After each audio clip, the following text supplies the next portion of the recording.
Welcome back to The Explainer. Today we're diving straight into a fascinating linguistic investigation that reevaluates one of the most famous stories in human history, Abraham's test.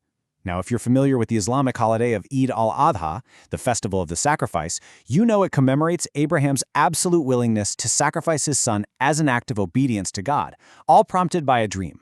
It's a truly foundational story of faith. But what if the way we've been reading this ancient text is missing a crucial hidden layer? The source we're looking at today dives deep into the original Arabic of the Quran to suggest an entirely different narrative. So let's start with the big, provocative question that our source text attempts to unravel today.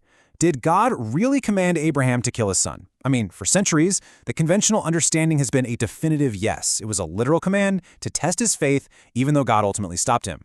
But our author argues that this conventional reading creates some pretty significant issues, which often prompts people to try and, explain it away. Some argue the dream was from the devil, while others say Abraham just misunderstood a metaphor. The source we're analyzing today, however, argues that we really don't need to make those intellectual leaps if we just look a bit closer at the actual text itself. Which brings us to Section 1, the paradox, and a potential moral contradiction. The very first major hurdle the source identifies is a profound moral contradiction. If we accept the traditional interpretation, we're faced with a divine command to commit an inherently unjust act. And that's tricky, because nowhere else in the Quran do we find God commanding an evil act only to halt it later. The text explicitly commands justice and excellence. It explicitly forbids immorality and wrongdoing. And, perhaps most importantly for this context, it fiercely condemns the killing of children, actually calling such acts a hallmark of ignorance. So the source asks a very logical question here. Why would God issue a command that openly contradicts his own established moral principles, even if it was just meant to be a temporary test? The author highlights this paradox by comparing two heavyweights of faith. On one hand, you have the conventional view of Abraham offering silent acceptance to a seemingly unjust command, essentially preparing to commit the act without a single question. But then, our source brings up a really fascinating contrast with Moses. In a different chapter of the Quran, Moses witnesses a figure named Hither taking the life of an innocent boy. And even though Hither was acting by God's wisdom, Moses instinctively and immediately objected to it, calling it out as unjust. So, the question is, if Moses, a prophet, instinctively fought what appeared to be injustice, should we really believe that Abraham just silently prepared to commit that exact same injustice? The source suggests this striking contrast is a massive clue that Abraham actually understood his vision very, very differently. Let's move to Section 2. The clues, where we decode the Arabic.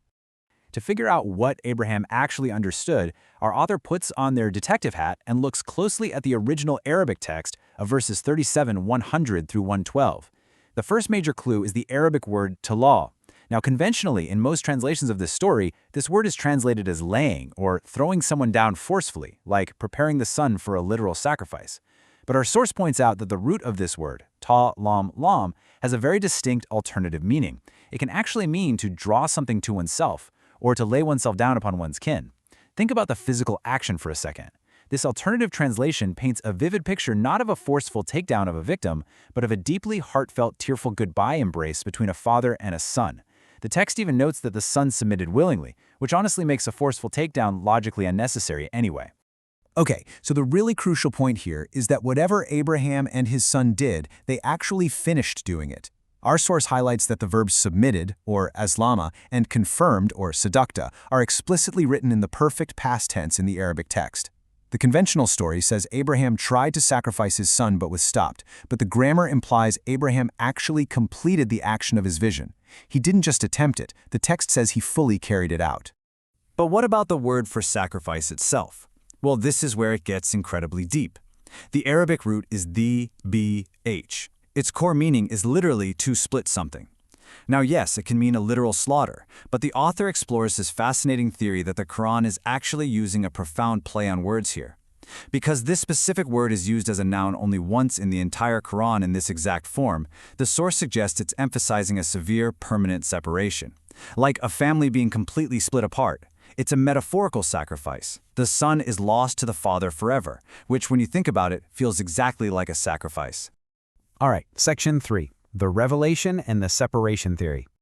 Based on all these linguistic breadcrumbs, the author argues that the quote-unquote sacrifice was actually a command for Abraham to leave his son to fend for himself. And when you look at the wider context of the Quran, This separation theory starts to click into place remarkably well. First off, the text explicitly mentions the son had reached the age of striving, or working. Why mention this specific age if he's just going to be a physical sacrifice? It only really matters if he needs to be old enough to survive on his own. Second, in a completely different chapter, Abraham mentions settling some of his progeny in an uncultivated valley, which proves a family separation absolutely did occur. And third, throughout the rest of the text, Abraham and his sons are rarely, if ever, mentioned being together in one place again. They were, in fact, separated. This completely reframes the phrase, the great sacrifice mentioned in the text.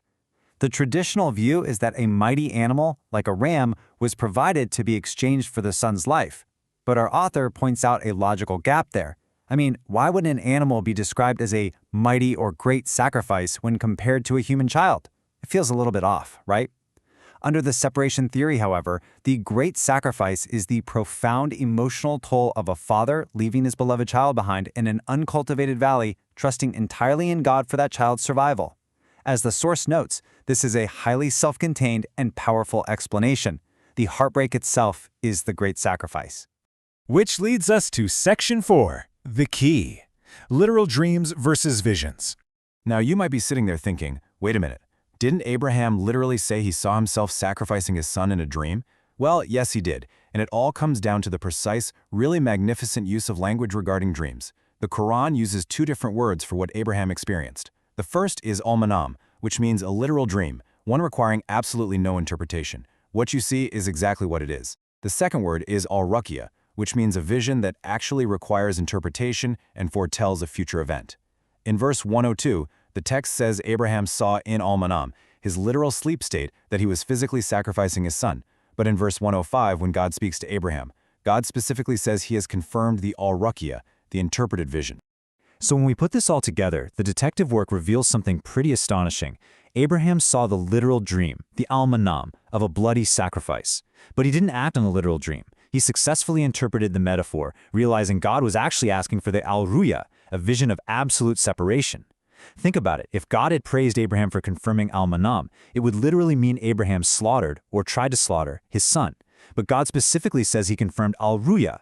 This one shift in vocabulary changes the entire historical narrative. Both Abraham and his son correctly understood the metaphor. And finally, Section 5, the takeaway: a sacrifice of the heart. So what do we do with all of this? If we look at the big picture, this alternative reading actually elevates Abraham as a righteous leader who used his wisdom to interpret a divine metaphor. It totally preserves his status as a righteous exemplar because he didn't blindly follow an unjust command, keeping God's moral principles entirely intact. The source document concludes with this incredibly beautiful reflection. It says, "True devotion is measured by the courage to let go of what we hold most dear, and the deepest sacrifice is that of the heart. It wasn't about blood, it was about trust. It was about walking away from the son he prayed so hard for and leaving him entirely in the care of the divine."